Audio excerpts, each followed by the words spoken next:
Hi dears, Meera's flavours സ്റ്റുഡിയോയുടെ Onam special എപ്പിസോഡിലേക്ക് എല്ലാവർക്കും സ്വാഗതം. ഓണം ആയതുകൊണ്ട് തന്നെ ഇന്നൊരു പായസം ഉണ്ടാക്കാമെന്ന് കരുതി. പായസം എന്ന് കേൾക്കുമ്പോൾ ഇഷ്ടമല്ലാത്തവർ വളരെ ചുരുക്കമായിരിക്കും. ഞാൻ ഇന്നിവിടെ തയ്യാറാക്കാൻ പോകുന്നത് പഴം പരിപ്പ് പ്രഥമനാണ്. പഴം പ്രഥമനും പരിപ്പ് പ്രഥമനും നിങ്ങൾ എല്ലാവരും തന്നെ കഴിച്ചിട്ടുണ്ടാകും. എന്നാൽ പഴവും പരിപ്പും കൂടി ഒരുമിച്ച് പ്രഥമനാക്കി കഴിച്ചിട്ടുള്ളവർ വളരെ ചുരുക്കമായിരിക്കും. വളരെ ടേസ്റ്റിയാണിത്. നിങ്ങൾ ഒരിക്കലെങ്കിലും ഇങ്ങനെ ഒന്ന് ട്രൈ ചെയ്ത് നോക്കണം. അപ്പം നമുക്ക് ഒട്ടും താമസിക്കാതെ എങ്ങനെയാണ് പഴം പരിപ്പ് പ്രഥമൻ ഉണ്ടാക്കുന്നതെന്ന് നോക്കിയിട്ട് വന്നാലോ. പായസം ഉണ്ടാക്കുന്നതിന് മുന്നോടിയായിട്ട് കുറച്ച് തയ്യാറെടുപ്പുകളുണ്ട്. ഞാനിവിടെ ആ തയ്യാറെടുപ്പുകളെ 4 സ്റ്റെപ്പായിട്ടാണ് കാണിക്കുന്നത്.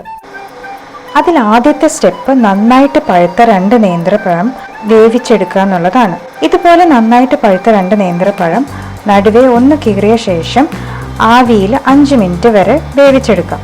ആവിയിൽ വേവിച്ച ശേഷം ചൂട് ആറാനായിട്ട് അനുവദിക്കാം. നന്നായിട്ട് ചൂടാറിയ ശേഷം ഇതിൻ്റെ തൊലി മാറ്റിയ ശേഷം ഒന്ന് മിക്സിയിൽ അരച്ചെടുക്കാം.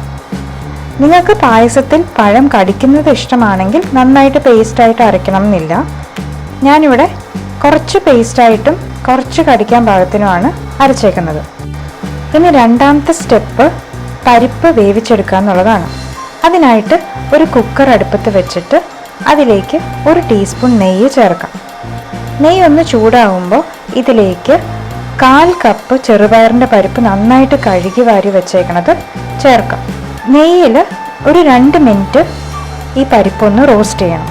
കളറൊന്നും മാറാൻ നിൽക്കണ്ട, ജസ്റ്റ് ഒന്ന് റോസ്റ്റ് ആയാൽ മാത്രം മതിയാവും. അപ്പം പായസത്തിന് കുറച്ച് കൂടുതൽ ടേസ്റ്റ് ഉണ്ടാവും. 2 മിനിറ്റ് ഒന്ന് റോസ്റ്റ് ആയ ശേഷം പരിപ്പ് ഒന്ന് മൂടാൻ പാകത്തിനുള്ള വെള്ളം ചേർത്തിട്ട് കുക്കർ അടച്ച് 1 വിസിൽ വരെ ഒന്ന് വേവിക്കാം. ഇനി അടുത്ത സ്റ്റെപ്പ് ശർക്കര പാനി ഉണ്ടാക്കി വെക്കുക എന്നുള്ളതാണ്. അതിനായിട്ട് ഞാനിവിടെ 1/2 കിലോ ശർക്കരയാണ് എടുത്തിരിക്കുന്നത്. 1 കപ്പ് വെള്ളം ഒഴിച്ച് നന്നായിട്ട് ഉരുക്കിയെടുക്കാം. ശർക്കരയുടെ അളവ് കുറവാണെന്ന് തോന്നണ്ട. പഴം പ്രഥമനായതുകൊണ്ട് പഴത്തിൻ്റെ മധുരവും കൂടി ഉള്ളതുകൊണ്ടാണ് ഇത്രയും കുറച്ച് ശർക്കര എടുത്തേക്കുന്നത്. ഇനി 4ാമത്തെ സ്റ്റെപ്പ് തേങ്ങാ പാൽ ഉണ്ടാക്കുക എന്നുള്ളതാണ്. അതിനായിട്ട് 2 തേങ്ങ ചിരകിയ ശേഷം ഒട്ടും വെള്ളം ചേർക്കാതെ അരച്ച് 1ാം പാല് 1 കപ്പും അതുപോലെ കുറച്ച് വെള്ളം ചേർത്ത് അരച്ചിട്ട് 2ാം പാല് ഏകദേശം ഒരു 4 കപ്പ് നമുക്ക് ആവശ്യമാണ്. ഇത്രയും റെഡിയാക്കി കിട്ടിയാൽ പിന്നെ ഇനി ഒരു 20 മിനിറ്റും കൂടി എടുക്കുകയുള്ളൂ നമ്മുടെ പായസം റെഡിയാവാൻ. അപ്പോൾ പായസം ഉണ്ടാക്കാൻ തുടങ്ങാം. അതിനായിട്ട് ഒരു ഉരുളി മീഡിയം ഫ്ലെയിമിൽ അടുപ്പത്ത് വെച്ച ശേഷം അതിലേക്ക് 1 ടേബിൾ സ്പൂൺ നെയ്യ് ഒഴിക്കാം. നെയ്യ് ഒന്ന് ഉരുക്കി കഴിയുമ്പം നമ്മൾ അരച്ച് വെച്ചിരിക്കുന്ന പഴം അതിലേക്ക് ചേർക്കാം. ഞാൻ കുറച്ച് വെള്ളം ചേർത്തായിരുന്നു അരച്ചത്. അപ്പോൾ ആ വെള്ളം മുഴുവൻ ഒന്ന് വലിയുന്ന വരെ നമ്മൾ നെയ്യിലിട്ടൊന്ന് വഴറ്റണം. പഴത്തിൻ്റെ വെള്ളം മുഴുവൻ ഒന്ന് വലിഞ്ഞു കഴിയുമ്പോൾ നമ്മളിതിലേക്ക് നേരത്തെ വേവിച്ച് വെച്ചിരിക്കുന്ന പരിപ്പ് ചേർക്കാം. പരിപ്പും പഴവും കൂടി കുറച്ച് നേരം ഏകദേശം ഒരു 3 മിനിറ്റ് വരെ ഒന്ന് റോസ്റ്റ് ആയ ശേഷം നമ്മളിതിലേക്ക് ശർക്കര പാനി അരിച്ച് ഒഴിക്കും.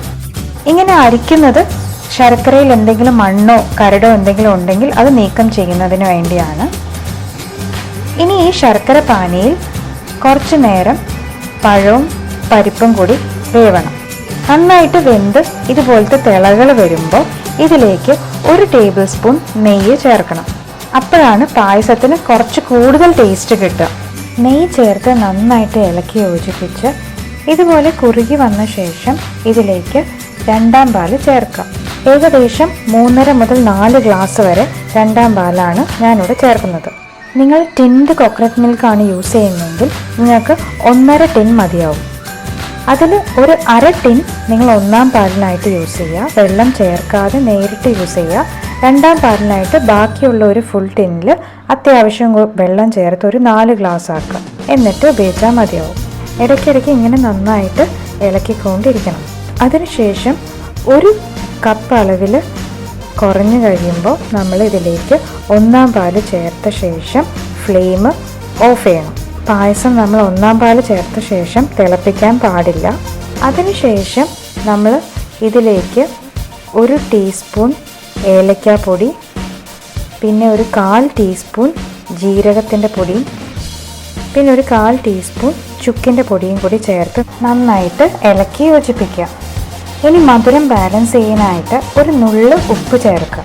അടുത്തതായി ഒരു പാനിലേക്ക് 1 ടീസ്പൂൺ നെയ്യ് ചേർക്കാം.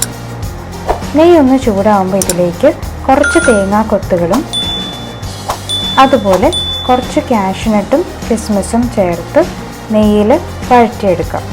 ഇനി ഇത് പായസത്തിലേക്ക് ചേർക്കാം. അങ്ങനെ നമ്മുടെ വളരെ ടേസ്റ്റി ആയിട്ടുള്ള പ്രഥമൻ റെഡിയായി. അപ്പോൾ ഈ ഓണത്തിന് നിങ്ങളിത് തീർച്ചയായിട്ടും ട്രൈ ചെയ്ത് നോക്കണം. എന്നിട്ട് നിങ്ങളുടെ ഫീഡ്ബാക്ക്സ് പറയാൻ മറക്കരുത്. അതുപോലെ സദ്യ സ്പെഷ്യൽ പുളിയിഞ്ചിയും പൈനാപ്പിൾ പച്ചടിയും ഇതുവരെ കാണാത്തവരുണ്ടെങ്കിൽ കാണാൻ മറക്കരുത്. വീഡിയോയുടെ ലിങ്ക് ഞാൻ ഡിസ്ക്രിപ്ഷൻ ബോക്സിൽ കൊടുത്തേക്കാം. എല്ലാവർക്കും എൻ്റെയും കുടുംബത്തിൻ്റെയും പേരിൽ ഹൃദയം നിറഞ്ഞ ഓണാശംസകൾ. വീണ്ടും പുതിയൊരു വീഡിയോയുമായി കാണുന്നത് വരെ it's Meera signing off. Thank you.